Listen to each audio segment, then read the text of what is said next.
समाज में महिलाओं को सशक्त बनाना है। ये बात जब से हमने होश संभाला है तभी से सुनते आ रहे हैं। इस बात में सबसे दुर्भाग्यपूर्ण चीज ये है कि महिलाओं को सशक्त बनाने का जिम्मा या यूं कहें कि ठेका भी हम मर्दों ने उठा रखा है। और राजनीति में महिलाओं के प्रतिनिधित्व की स्थिति तो और भी खराब है। संसदीय चुनाव की तारीखों में एकत्रित बिहार से लेकर अलग राज्य बनने के बाद तक झारखंड से महज 11 महिलाएं सांसद बन सकी हैं। ऐसे में कुछ चुनावी राजनीति के हाशिए पर रही हैं, तो वहीं राजनीतिक दलों ने भी महिलाओं को टिकट देने में डंडी मारी है। और ऐसा सभी पार्टियों के साथ रहा है, चाहे भाजपा हो, जेएमएम हो या फिर कांग्रेस। भाजपा ने झारखंड में सभी सीटों के लिए अपने उम्मीदवारों की घोषणा कर दी है और 13 में से मात्र 3 महिलाओं को ही भाजपा ने टिकट दिया है। ये तीनों वो हैं जिन्होंने दूसरे पार्टी को छोड़कर भाजपा का दामन थाम लिया था।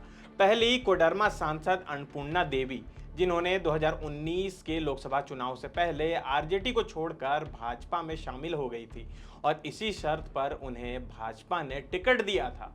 गीता कोड़ा 2019 में कांग्रेस के टिकट पर जीतकर संसद पहुंची और अब 2024 के लोकसभा चुनाव से पहले वह भी भाजपा में शामिल हो गई हैं। और ऐसा ही शिबू सोरेन के बड़ी बहू सीता सोरेन के साथ भी है।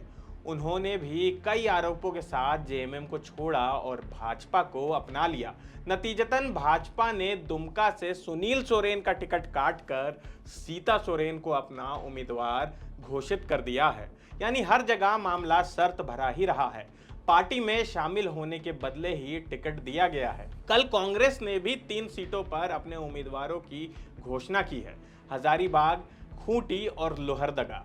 राजनीतिक हलकों में ऐसी बातें हो रही थी कि हजारीबाग से कांग्रेस बड़का गांव विधायक अंबा प्रसाद को लोकसभा का उम्मीदवार बना सकती है, लेकिन भाजपा से कांग्रेस में आए जेपी पटेल को हजारीबाग लोकसभा क्षेत्र से टिकट देकर पार्टी ने सभी आशंकाओं पर विराम लगा दिया। फिलहाल झारखंड में कांग्रेस का एक भी सांसद नहीं है। पिछले लोकसभा चुनाव में कांग्रेस के एक ही उम्मीदवार को जनता का जनादेश मिला था और वो थी गीता कोड़ा, एक महिला कैंडिडेट। इसके बावजूद महिलाओं को हमेशा टिकट देने में पार्टी कोताही बरतती रही। 2024 के लोकसभा चुनाव में 2-3 महिला विधायकों का नाम लोकसभा चुनाव के उम्मीदवारों में खूब तेजी से दौड़ रहा था।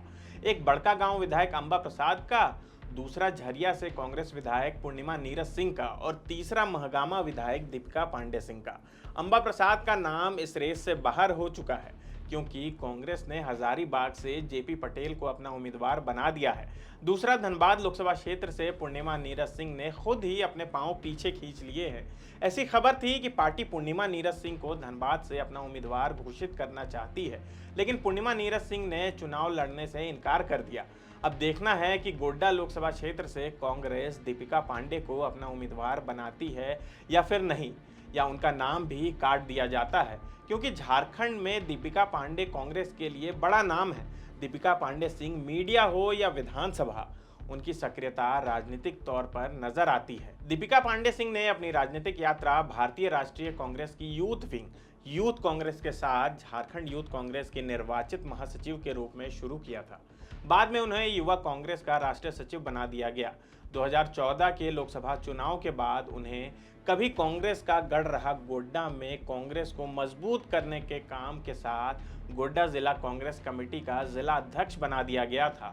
उन्हें अक्सर क्षेत्र में कांग्रेस को मजबूत करने का श्रेय दिया जाता रहा है और अक्सर सबसे अच्छा प्रदर्शन करने वाले जिला कांग्रेस अध्यक्षों में से एक के रूप में उन्हें माना जाता है और ऐसी चर्चा होती है। ऐसे में दीपिका पांडे सिंह कांग्रेस के लिए गोड्डा से एक बेहतर विकल्प हो सकती है। हालांकि गोड्डा लोकसभा क्षेत्र से प्रदीप यादव और आलमगीर आलम का भी नाम चल रहा है। अब देखना है कि कांग्रेस किसके नाम पर मुहर लगाती है। चलिए अब चलते हैं थोड़ा पीछे और संसद का रुख करते हैं। सितंबर 2023 में संसद की नई इमारत में कानून मंत्री अर्जुन राम मेघवाल ने महिला आरक्षण से जुड़ा विधेयक पेश किया था। लोकसभा में महिलाओं को आरक्षण देने वाले नारी शक्ति वंदन अधिनियम के लिए संवैधानिक संशोधन का प्रस्ताव पेश किया गया था। नई संसद की कार्रवाई के पहले दिन केंद्र सरकार द्वारा पहला बिल पेश किया गया था। बिल के तहत लोकसभा के अलावा राज्यों की विधानसभाओं में भी आरक्षण का प्रावधान है। इस बिल पर कांग्रेस ने भी मोदी सरकार का समर्थन किया था। महिलाओं को दिए गए इस आरक्षण को लेकर बीजेपी और कांग्रेस में क्रेडिट लेने की होड़ मचती रही है। बीजेपी नेताओं का कहना रहा है कि उन्होंने नारी शक्ति को आरक्षण देकर उनका सम्मान किया है।